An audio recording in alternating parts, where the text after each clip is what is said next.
Hello guys, welcome back another video. Today in this video we will talk about how to cancel your Purevlab sun free glow patch subscription. Okay, so basically if you buy a product on their official website and by mistake if you forget to untick the option of subscribe and save, so they will activate subscription on your account. So how you can cancel it?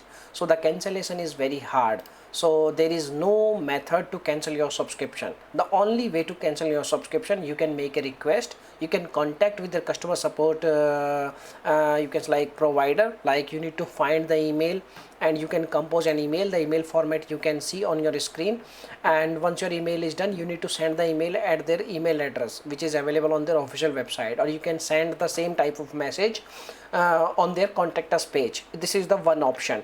And the second option, this is the last option to cancel your subscription if they are charging on your account again and again. So you can cancel your credit card, you can contact your credit card provider, you can make a request like you want to cancel your all unwanted subscription.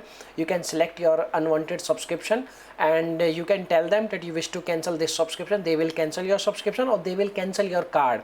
Once you get new card, your all unwanted subscription will end, and again they are not going to charge on your account. So these are the only options by which you can cancel your subscription, by which you can get rid of these kind of scammy stores. Okay, so this is the thing. Now if you have any questions, you can make a comment. I will reply you very soon, and thanks for watching this video. Bye bye, take care.